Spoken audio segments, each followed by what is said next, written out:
Buenos días, hermanos. Que el Señor les bendiga. Voy a pedir que abra su Biblia en el Evangelio según Mateo, capítulo 3. Quizás usted ya ha leído esta porción bíblica, pero quiero que hoy meditemos un poco en uno de los versículos que aparece aquí, un tanto difícil de interpretar por las palabras que están en él explícitas, pero lo glorioso de esto, hermanos, es que la misma palabra da la interpretación de este texto, que puede ser delicado tomarlo de forma aislada. Entonces, vámonos a Mateo, capítulo 3. Antes de empezar la lectura y todo, solo quiero dar algunas instrucciones del sermón. Este, hermanos, es un sermón expositivo. No encontrarán punto 1, punto 2, punto 3, sino que haré el desglose del versículo y iremos trabajándolo de acuerdo al contexto. Entonces, para que me lleven la línea y si están apuntando puedan ir agarrando estas porciones del versículo que iré explicando.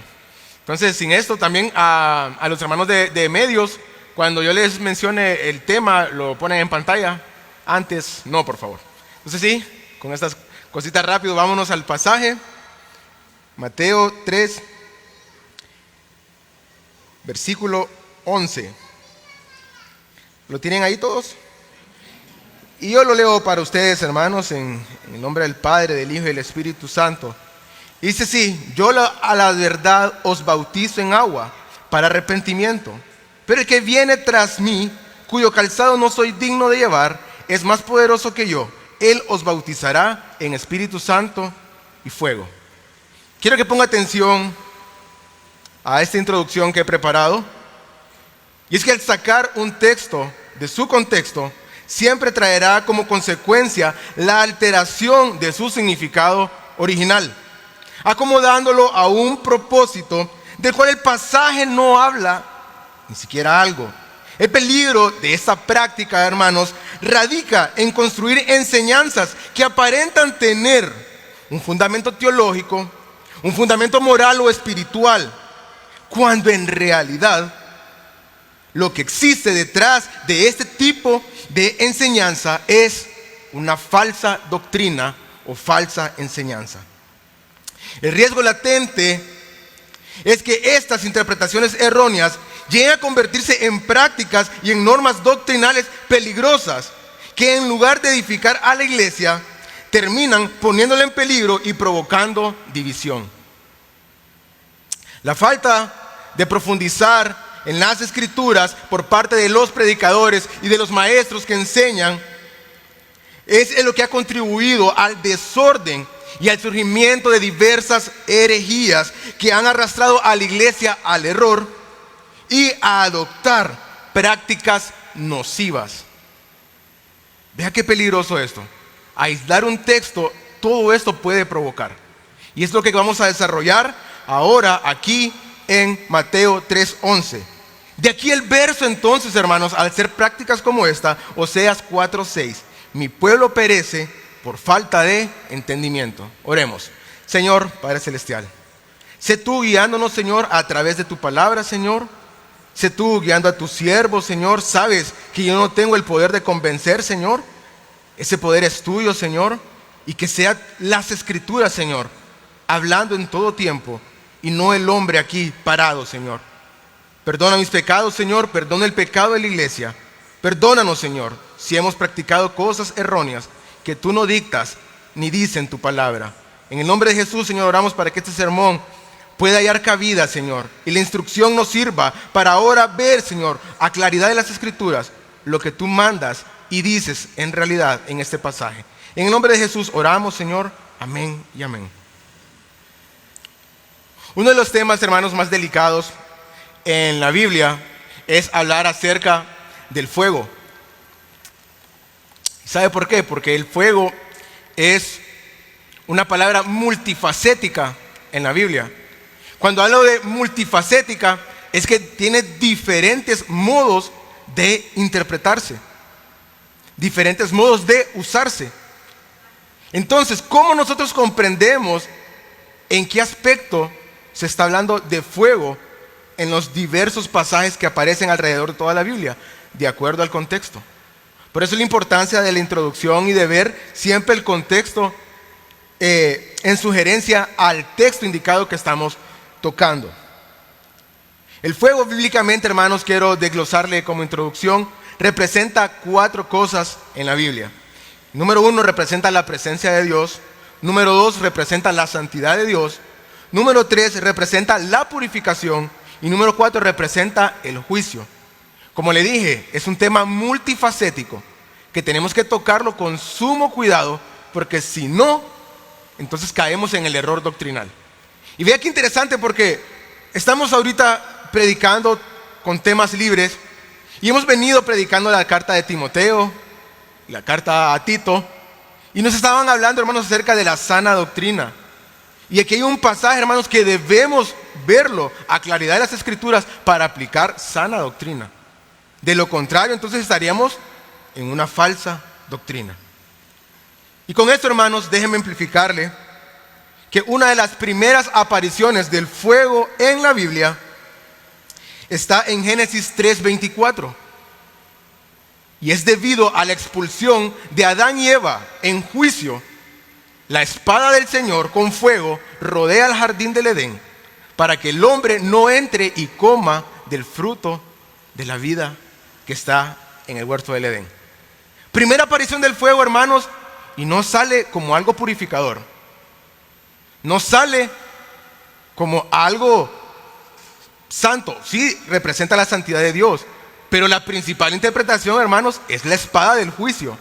La espada que apuntó a Adán y a Eva cuando pecaron. Cuando el Señor les preguntó, ¿dónde estaban? ¿Por qué se han escondido? Es la espada del Señor en juicio, hermanos. Y esa espada es la que está bloqueando ese huerto del Edén, para que el hombre no comiera del árbol de la vida y estuviera por la eternidad en pecado. Segunda aparición que encontramos del fuego, hermanos, en la Biblia. Y lo tenemos en Génesis 15:17. Y aquí sí representa la presencia de Dios. Y aparece en forma de horno y de la antorcha para quemar la ofrenda que Abraham había traído al Señor. Y esto era signo del sello del pacto de Dios con Abraham. Segunda aparición, hermanos, o tercera, aparición del fuego en la Biblia. Génesis 19:24. Destrucción de Sodoma y Gomorra. ¿Y cómo aparece el fuego aquí? Como juicio. Vean, es necesario siempre ver los contextos. Quizás no voy a desarrollar los contextos enteros, pero sí le estoy diciendo las pautas para que usted los pueda revisar.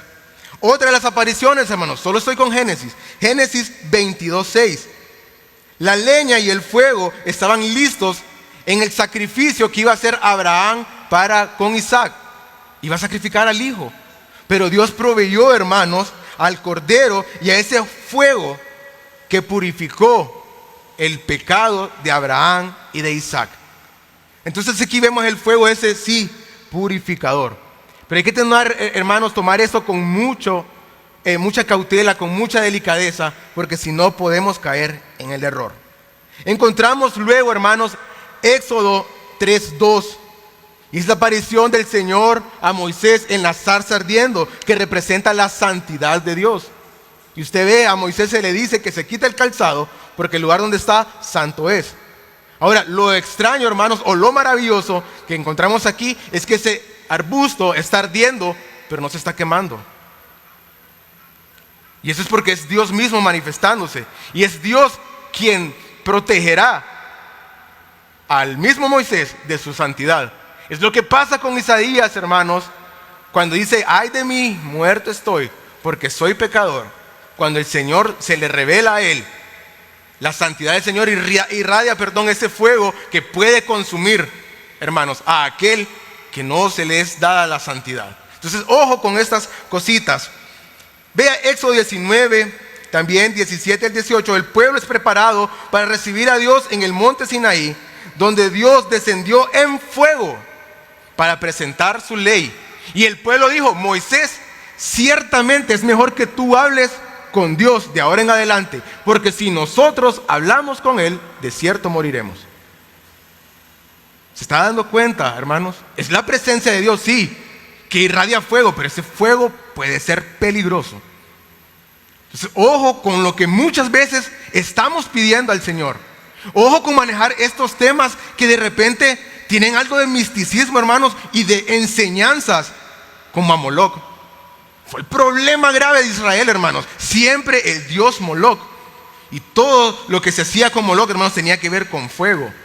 Son cosas, hermanos, que se han venido metiendo desde los tiempos de Egipto a Israel. Y aún el día de hoy están latentes en iglesia. Y como le dije en la introducción, estas prácticas o estas enseñanzas pueden ser nocivas. Nocivas me refiero, pueden llevarlo a la muerte.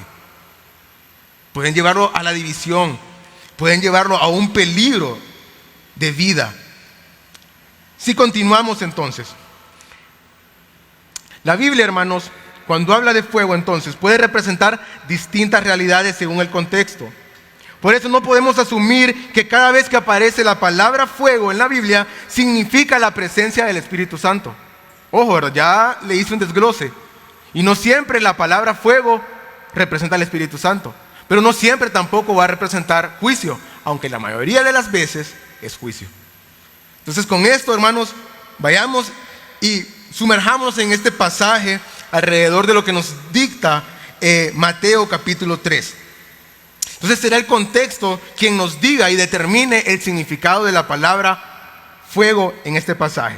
Y quiero leerle ahora Mateo 3, 11 en la Biblia de las Américas o en la Biblia de la Reforma. Solo cambia una pequeña palabrita. Dice: yo a la verdad os bautizo en agua para arrepentimiento, pero el que viene tras mí, cuyo calzado no soy digno de llevar, es más poderoso que yo.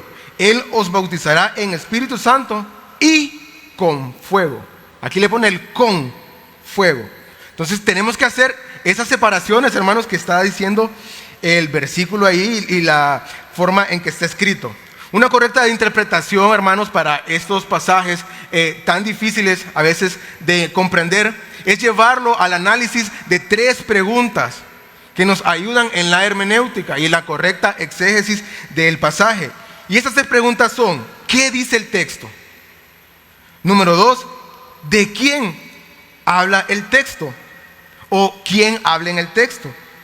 Y número 3, ¿a quién está dirigido el mensaje en este texto? Esas son las preguntas que nos deberíamos de hacer nosotros siempre al interpretar un texto. Entonces, si comenzamos con la primera pregunta, hermanos, ¿qué dice el texto? Bueno, hay que leer el texto. El texto no está hablando, hermanos, de alguien que bautiza, dice, la verdad en agua, para arrepentimiento. También dice que hay, pero el que viene tras de mí, o sea, va a haber alguien más, dice que cuyo calzado no soy digno de llevar, y que es más poderoso que este que está practicando este bautismo de agua. Dice, él con este poder mayor bautizará en Espíritu Santo y con fuego. El mensaje titulado para hoy, hermanos, aparece en pantalla. Y es: ¿el bautismo de fuego se debería pedir? Esta es una muy buena pregunta, hermanos, que hay que hacernos en el pasaje también. ¿El bautismo de fuego es algo que se debería pedir? Y quiero hacerle la pregunta: ¿cuántos de ustedes han sido bautizados? ¿Amén? ¿Cuántos de ustedes han sido bautizados en el Espíritu? ¿Cuántos han sido bautizados en el Espíritu, hermanos? ¿Ah? Escucho pocos amén. Y quiero que veamos el pasaje aquí, de qué está hablando, y que ese amén, hermanos, al final usted pueda tenerlo, la certeza de decirlo o no decirlo. Continuemos. La primera porción del versículo: yo a la verdad os bautizo para arrepentimiento. Nos vamos al versículo 1 en Mateo, hermanos, 3. Y dice: en aquellos días vino Juan el Bautista. Encontramos ya quién está hablando. ¿Quién está hablando? Juan el Bautista. El libro es el Evangelio de Mateo. No es Mateo hablando, hermanos. Son principios de la interpretación, ver quién está hablando. Entonces dice: en los primeros días vino Juan el Bautista predicando en el desierto de Judea y diciendo: arrepentíos, el reino de los cielos se ha acercado. Versículo 3: pues este es aquel de quien habló el profeta Isaías cuando dijo: voz del que clama en el desierto, preparar el camino del Señor, enderezar sus sendas. Esa primera porción, hermanos, nos dice que hay uno que bautiza con agua para arrepentimiento de pecados. Este es el profeta Juan el Bautista, aquel que rompió con el silencio de los 400 años sin que un profeta trajese palabra del Señor al pueblo. Juan se aparta hacia el desierto para vivir una vida, hermanos, en dependencia de Dios. Y Dios ahí le encomendará la misión de preparar el camino a aquel que presentará el bautismo con mayor poder que el que Juan presentará. Ese es el que estaba en el desierto, hermanos, clamando, suplicando al Señor en el desierto. Y Dios le da entonces esta misión, hermanos, de venir y comenzar este ministerio con el glorioso evangelio del reino de los cielos. Esto es lo que predica Juan, hermanos, y esto es lo que Juan entrega a Jesús preparando el camino. Jesús, hermanos, jamás se separa de predicar: el reino de los cielos se ha acercado. Pero el principal tema, hermanos: arrepentíos. Arrepentíos. Esto es lo que predica Juan aquí. ¿Quién habla en el pasaje? Encontramos que es Juan. En este escenario lo vemos a él y predicando: arrepentíos, el reino de los cielos se ha acercado.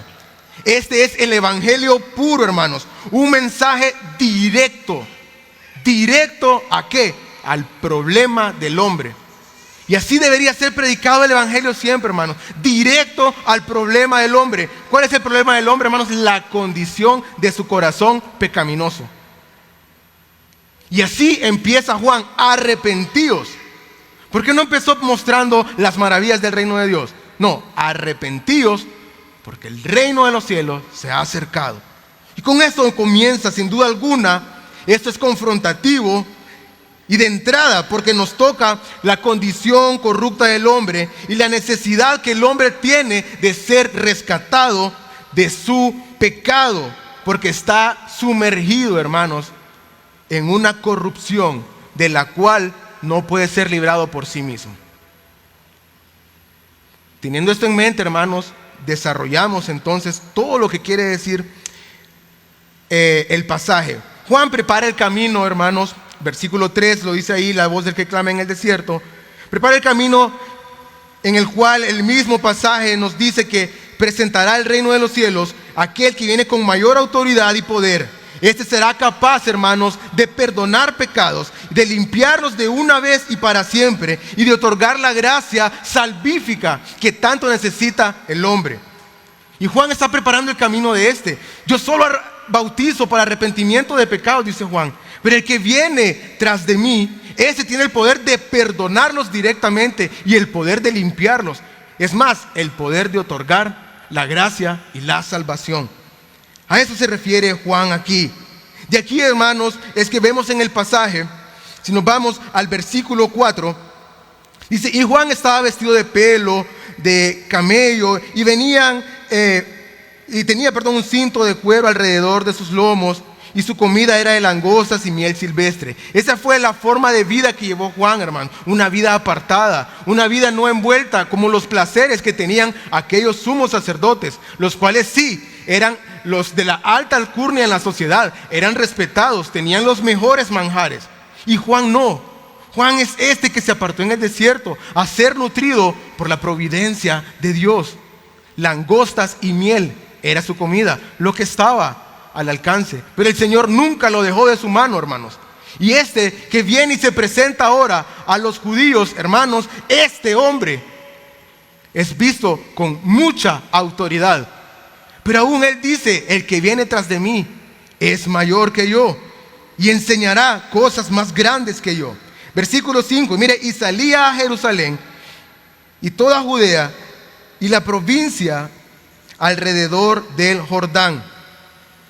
Cuando nos dice la provincia alrededor del Jordán, hermanos, también se cree que vinieron palestinos del otro lado del Jordán al bautismo de Juan.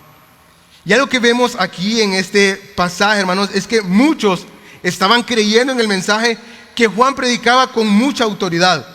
Y se bautizaban para perdón de pecados, pero con ansias de ver al Mesías prometido, porque conocían también al profeta Isaías y conocieron la voz del que clama en el desierto. Y ahora este se presenta con este nuevo mensaje y que dice que uno mayor que él viene. Pero había un interrogante en los judíos, hermanos, y ya iremos viendo.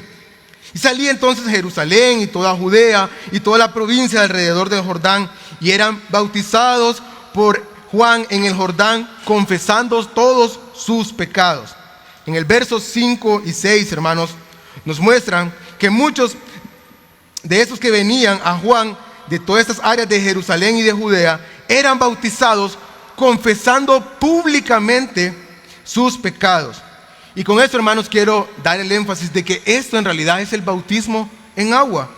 Es el acto público donde hacemos la confesión o nuestra profesión de fe y damos testimonio que hemos sido levantados de muerte a vida. Esto es el significado del bautismo. El mensaje que Juan predicaba había recorrido toda esta región, haciendo venir cada vez más personas y más personas a escuchar su mensaje para dar testimonio en el bautismo de que sus pecados eran perdonados. Entonces se bautizaban, hermanos, como símbolo y señal de que habían sido purificados, de igual manera como símbolo y señal de que en la antigüedad se circuncidaban. Eso significaba la circuncisión, y el bautismo es la señal externa del pacto de Dios. De otro modo, hermanos, tenemos que ver también que el bautismo no salvará a nadie, al igual que la circuncisión no salva a nadie. Tiene que haber algo antes de esto. El bautismo será efectivo, hermanos, entonces, solo si por el Espíritu Santo hemos venido a convencimientos de pecado, de justicia y de juicio. De otro modo, hermanos, nuestro bautismo será una señal externa, nada más. Si continuamos en el pasaje, entonces esos versículos 5 y 6 dice: y eran bautizados por Juan en el Jordán, confesando sus pecados. Vea el versículo 7. Al ver que muchos de los fariseos y de los saduceos venían a su bautismo, les decía. Dejemos hasta aquí esta parte.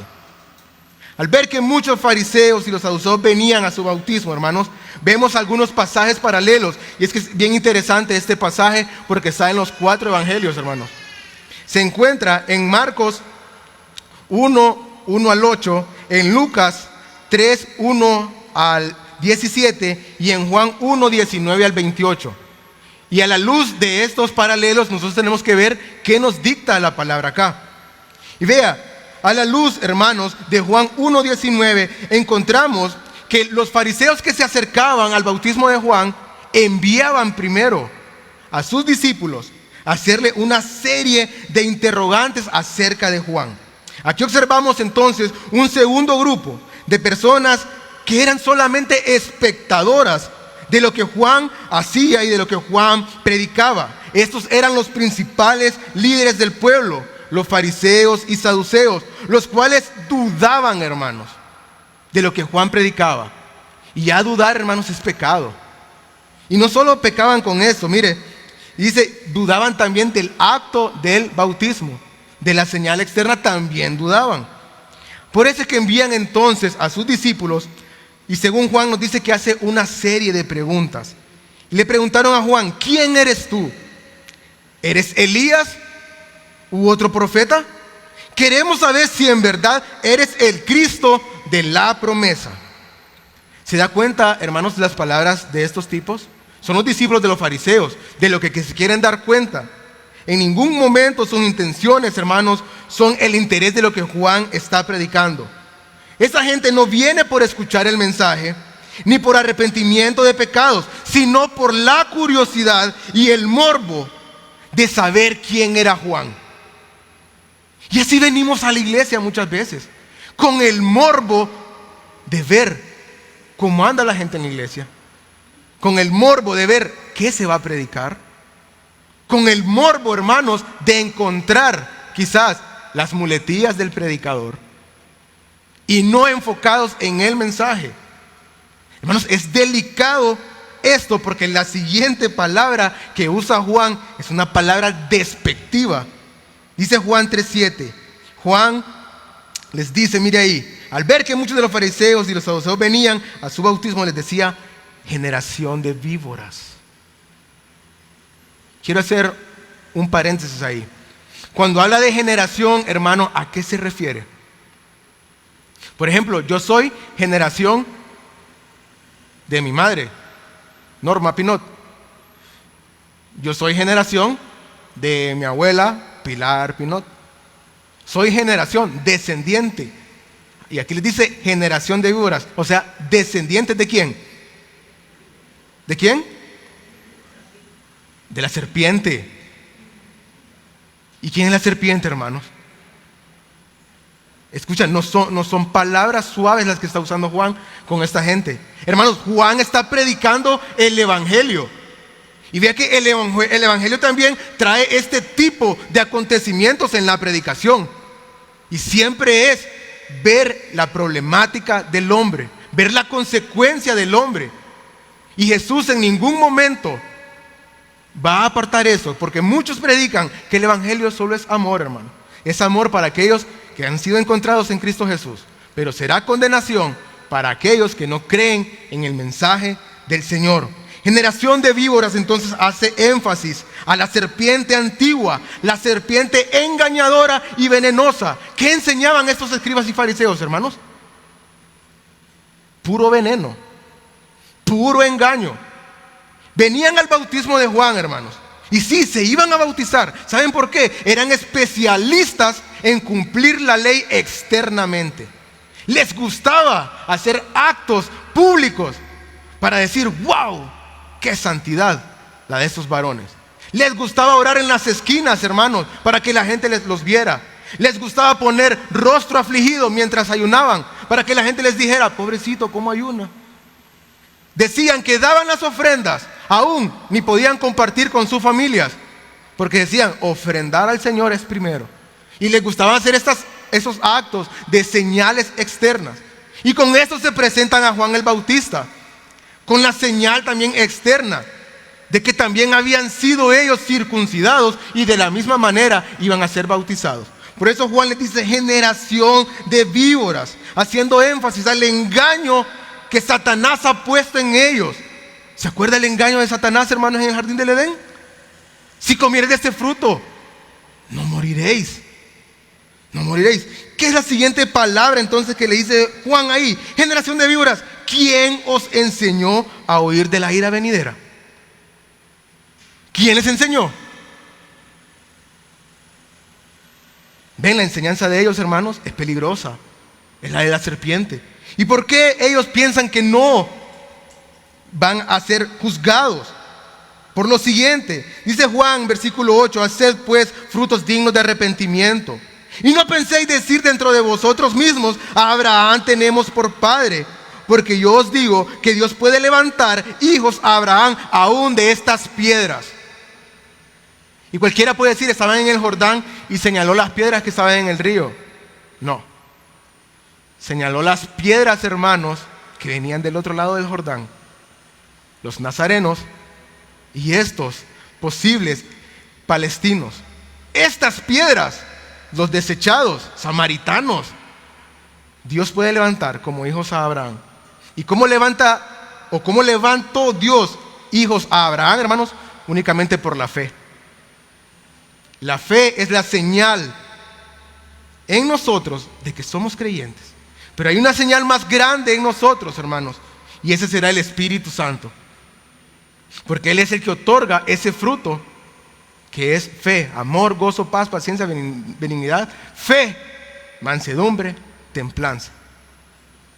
Vea entonces, la frase aquí, ¿quién os enseñó a oír de la ira venidera? Conecta con el versículo 8 a cabalidad. Que dice el versículo 8, haced pues frutos dignos de arrepentimiento.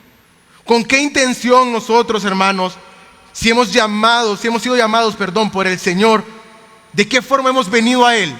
Con la forma de que hemos sido convencidos, hermanos, que estamos en una miseria espiritual, que estamos sumergidos en pecado y no nos podemos levantar de ahí. Se nos ha revelado a nuestros ojos que nuestra condición es de muerte. Y un muerto, hermanos, en el ataúd está cómodo. Un muerto en el ataúd no se puede levantar. Pero alguien que ha sido vivificado por el Señor, que ha sido convencido de su pecado, se sentirá incómodo en el ataúd. A esto se refiere entonces cuando conectamos, hermanos, a hacer pues frutos dignos de arrepentimiento. Si usted se ha bautizado, hermanos, y está en duda todavía de que es salvo, ojo, porque su bautismo pudo haber sido solo la señal externa. No fue el convencimiento de su pecado. Y lo hemos hecho, hermanos, porque por la tradición, como se practica muchas veces en las iglesias. Y no solo en la romana, aún en las evangélicas. Hay términos, hermanos, tan importantes de explicarse antes de realizarse este acto tan sublime, porque esto es el bautismo, es un acto sublime que representará, hermanos, la muerte en Cristo. Y así lo dice el apóstol Pablo en Romanos 8, que con Cristo fuimos sepultados, pero por el bautismo en Cristo también hemos sido levantados. ¿Por quién? Por el Espíritu Santo. Vuelvo y repito, ¿has sido bautizado por el Espíritu Santo? ¿Has sido bautizado por el Espíritu Santo, hermano? El haber sido bautizado por el Espíritu Santo, hermano, es haber cambiado su condición ya de vida. Y eso no lo hace usted, lo hace el mismo Espíritu, revelándole que usted es pecador y que ya no está sumergido en el pecado, pues reconoce la gracia de Cristo. Eso solo lo hace el Espíritu Santo, hermanos. Lo convence de pecado por cuanto Cristo vino a este mundo y no lo escuchamos. Y Él los convence ahora. Y por eso Jesús dijo, es tan necesario que yo me vaya, para que ustedes reciban el Espíritu que los convencerá de toda verdad. Ese es el Espíritu Santo, ese es el bautismo, hermanos, antes del de agua, que debemos anhelar como creyentes. Y después, entonces, una vez habiendo confesado que Cristo es nuestro Señor y nuestro Salvador, y que el Espíritu da testimonio a nosotros de que somos hijos de Dios, bauticémonos en agua para perdón de pecados, como dice Juan el Bautista. Es hasta entonces, hermano. Pero ¿quién otorga entonces el bautismo del Espíritu Santo? Sigamos leyendo lo que dice el pasaje. Y vea que hasta ahora, hermanos, solo he tocado esta parte de la porción. La siguiente es la que viene a continuación. Entonces, el Evangelio, hermanos, trae el mensaje de esperanza y salvación, que es lo que acabo de introducirles, para todo aquel que cree. Pero el Evangelio también trae consigo, hermanos, el juicio y la ira venidera para aquel que no cree y no se arrepiente de sus pecados. ¿Y sabe qué es lo más duro, hermanos? Mejor les hubiese sido, dice Cristo, no haber conocido el Evangelio. Mejor les hubiese sido, porque ahora la ira venidera es irremediable. Así que con la cautela, hermanos, de que estamos escuchando el mensaje, no por lo que está predicando Norman, sino a la luz de la palabra, hermanos, que sea el Señor convenciéndolo a usted de su pecado, de la condición del corazón que es engañoso. ¿Quién lo conocerá? Ni usted mismo lo conoce. Solo Dios, que escudriña los corazones, conoce la intención del corazón. Necesitamos entonces vidas regeneradas, hermano. Esto comienza a darle sentido entonces al texto de Mateo 3:11. ¿Y vio cuánto me amplié solo para llegar a este pasaje? ¿Qué nos quiere decir entonces? Veamos lo que nos dice el versículo 9. Dice, y no penséis decir dentro de vosotros mismos, a Abraham tenemos por padre, porque yo os digo que Dios puede levantar hijos a Abraham aún de estas piedras. Los fariseos se justificaban, hermanos, nosotros somos de sangre pura, del linaje de Abraham. Este mensaje que predicas es para los del otro lado del Jordán, no para nosotros. No te equivoques, Juan. Y les dice Juan, vean lo siguiente entonces, no me equivoco, ok. Necesitan frutos dignos de arrepentimiento, labios que confiesen sus pecados y den la gloria a Dios en todo. Versículo 9, Dios puede levantar hijos a Abraham aún de las piedras, hijos verdaderos que se arrepientan de sus pecados, hijos que en realidad por la fe serán salvos, no por la señal de la sangre. no por el linaje de Abraham. Si es por la señal de la sangre, debe ser la señal de la sangre del Cordero de Dios. Como lo dice Juan, hermanos, si usted lee este pasaje paralelo, Juan termina diciendo ahí en ese pasaje: he aquí el Cordero de Dios que quita el pecado del mundo. Por eso este es el que se levanta con mayor poder y que viene a predicar y a ejercer con poder. Versículo 10, hermanos, dice ahí: y ya también el hacha está puesta a la raíz. Aquellos que dicen: no, nosotros no necesitamos, ya somos del linaje de Abraham. Les dice Juan: bueno, y ya también el hacha está puesta a la raíz de los árboles. Por tanto, todo árbol que no da buen fruto, ¿qué es, hermano? Es cortado y echado en el fuego. Si usted anda a un lápiz para marcar, quiero que marque ahí, porque es la primera vez de la palabra fuego. Y ve, ¿para qué es? Para el árbol que no da buen fruto. Para aquel árbol, hermanos, que dice haber sido plantado, pero no hay un arrepentimiento genuino. No ha dado el fruto. ¿Qué fruto, hermano? El del Espíritu. A este que no ha dado fruto, entonces es necesario, mire, el hacha ya está preparada para ser cortado de raíz. ¿Cuál es el mensaje aquí, hermanos? Juicio. La ira venidera. Este es el mensaje aquí. Pero Juan continúa. Dice versículo 11, que es el que estamos estudiando: yo a la verdad os bautizo en agua para arrepentimiento de pecados, pero el que viene tras de mí, ¿quién es este, hermanos? Cristo, cuyo calzado no soy digno de llevar. ¿Por qué? Porque este es descendiente directo de Dios, es Dios mismo, el Cordero que quita el pecado del mundo. Por eso es mayor que yo, dice Juan. Dice: es poderoso, es más poderoso que yo. Él os bautizará, ¿en qué, hermanos? En Espíritu Santo y fuego. Ahora, la segunda vez que aparece la palabra fuego aquí. Anteriormente vimos entonces que Juan preparó el camino para el que habría de venir. Aquel que viene entonces es Jesús. Él estaba en medio de la multitud, dicen los pasajes paralelos. Por eso le invito a que busque los demás pasajes paralelos, porque vea que Jesús está en medio de aquellos que decían a Juan: ¿quién eres tú? Y ahí está Jesús, es el Mesías prometido. Y este se levantaría, hermanos, y predicaría con mayor autoridad que Juan, ya que es más poderoso para salvar, para traer justicia y también para traer juicio.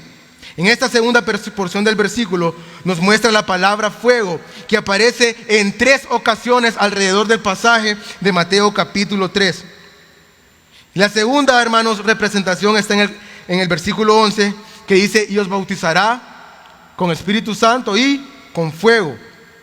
La palabra fuego que aparece aquí, hermanos, denota, de acuerdo a los pasajes anteriores, al juicio, a la ira venidera. No a un fuego, hermanos, para el derramamiento de dones del Espíritu Santo. No para un fuego de hablar en lenguas, porque sabe que este pasaje lo ponen también con referencia a Hechos 2. Lenguas como de fuego. Pero, hermanos, lenguas como de fuego, ¿por qué? Porque se predicó el evangelio a todo aquel. Y Jesús dijo: mejor les hubiese sido no conocer.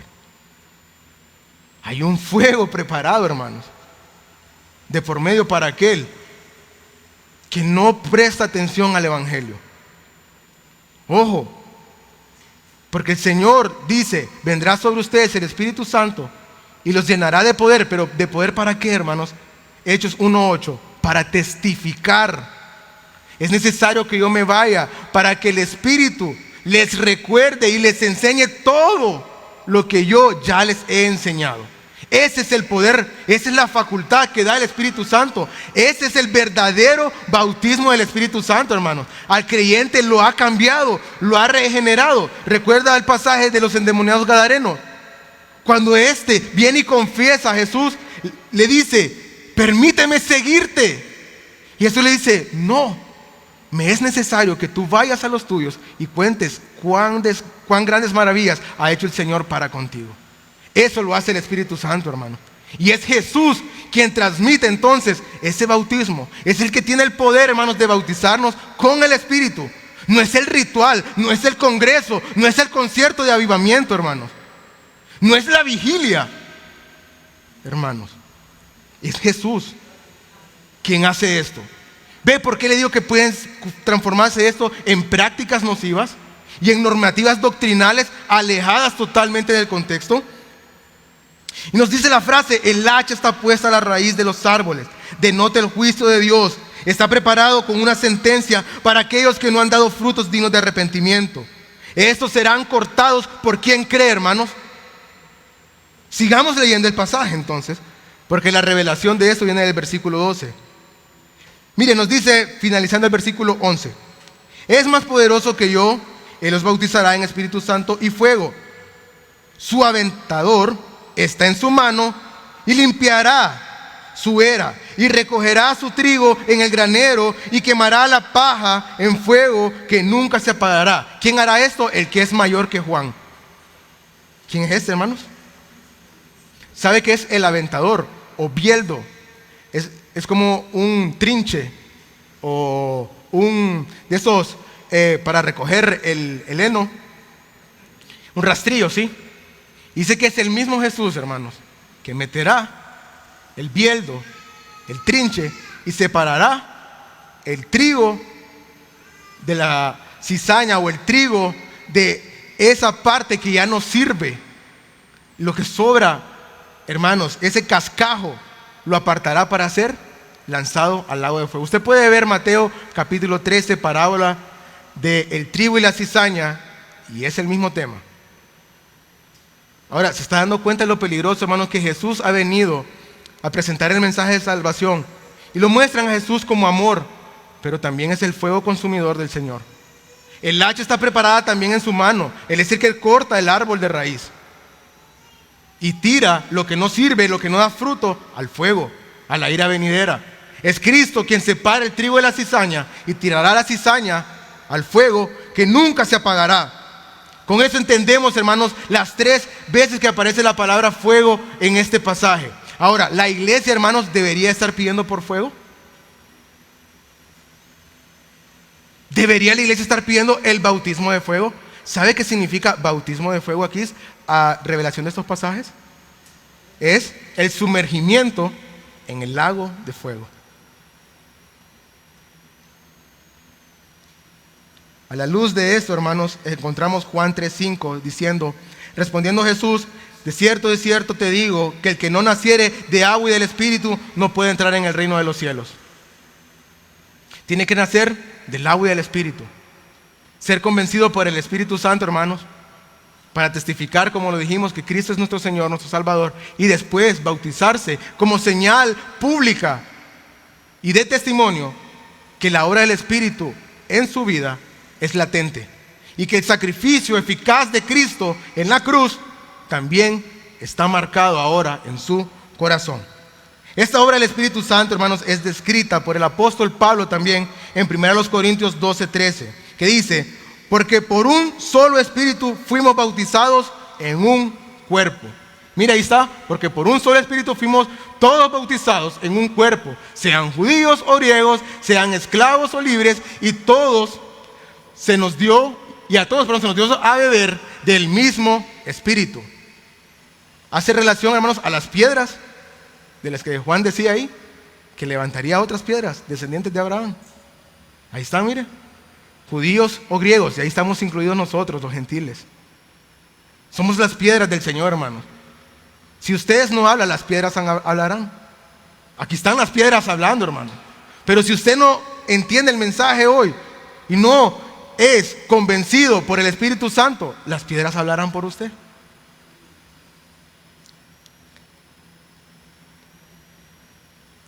Mateo 3:12: su aventador está en su mano, limpiará su era y recogerá su trigo en el granero y quemará la paja en el fuego que nunca se apagará. Esto trae a referencia, hermanos, o paralelo con otros textos que respaldan que es el juicio. Apocalipsis 19:20: y la bestia fue apresada, y con ello el falso profeta que había hecho delante de ella las señales con las cuales había engañado a los que recibieron la marca de la bestia y habían adorado su imagen. Estos 2 fueron lanzados vivos dentro de un lago de fuego que arde con azufre. Apocalipsis 20:15: el que no se halló inscrito en el libro de la vida fue lanzado ¿a dónde? Al lago de fuego. Se metió el bieldo, el hacha, Se preparó. ¿Se dio el mensaje, hermanos? Sí. ¿No creyeron? Pues, bueno, es lo que toca. Apocalipsis 21:8. Pero los cobardes e incrédulos, los abominables y homicidas, los fornicarios y hechiceros, los idólatras y todos los mentirosos tendrán su parte en el lago que arde con fuego y azufre, que es la muerte segunda. Concluyo con esto. Lo que se ha expuesto hoy aquí no se puede pedir, hermanos. Puede ser nocivo para nuestras vidas. Se han hecho congresos, hermanos, con este énfasis. Se han hecho, hermanos, campañas evangelísticas con este énfasis. ¿Y qué está pidiendo la iglesia? Ser sumergido en la ira de Dios. Eso estamos pidiendo, hermanos. A la claridad de estos textos, hermanos, es una realidad dura. Y mi intención no es convencerlo a usted. Mi intención es que usted pueda ver la Escritura y que sea ella, hermanos, la que los convenza. El creyente verdadero, hermanos, no puede pedir entonces ser bautizado por fuego para que sea manifiesto el Espíritu Santo y sus dones en él. Esa es una mala interpretación. Lo que en realidad se está pidiendo según la Biblia es ser lanzado al lago de fuego en el infierno, en el cual vendrá la muerte segunda, en el fuego que nunca se apagará. Debido a esto, hermanos, es que como iglesia hemos dejado de cantar una serie de cantos que hacían énfasis al bautismo de fuego. Y parecen tener una buena intención teológica, una buena intención moral, una buena intención espiritual, pero la realidad es otra, hermanos. Como líderes, hermanos, somos responsables de conducir a la iglesia o bien a la sana doctrina o bien al error. Dependerá entonces, hermanos, del estudio que nosotros le demos a la palabra y lo que el Señor traiga a revelación a nosotros por medio de su palabra. Estos textos, hermanos, aunque termina el pasaje con el lago de fuego, estos textos no es para causarle miedo a usted. Quiero que hoy se lleve una realidad, una verdad genuina para su vida, para que lo afiance en el Señor. Y si no, hermanos, que usted pueda confesar hoy su pecado y se afiance en el Espíritu Santo. Dice Lucas 11, hermanos, después de haberles enseñado la oración del Padre Nuestro, les dice Jesús: si ustedes siendo malos saben dar buenas dádivas, ¿cuánto más vuestro Padre dará el Espíritu Santo al que se lo pidiere? ¿Y cuál es la verdad que le quiero revelar el día de hoy, hermanos? La iglesia ya fue llevada a juicio. La iglesia, hermanos, ya pasó por el juicio. La iglesia ya pagó, hermanos, lo que iba a ser para su condenación. Y esa paga, hermanos, fue por el sustituto Cristo el Señor en la cruz. Por eso conocemos como el sacrificio eficaz de la cruz. Así que la iglesia, hermanos, ya no está expectante o a la espera del juicio venidero. La iglesia ya fue juzgada. La iglesia ya fue justificada. La iglesia ya fue levantada de muerte a vida. La iglesia, hermanos, por el Espíritu Santo, que da testimonio de que somos hijos y herederos y coherederos con Cristo en su reino. Lo que nos espera a nosotros, hermanos, es la esperanza gloriosa y eterna de estar con Cristo, el Padre y el Espíritu Santo en el reino de los cielos.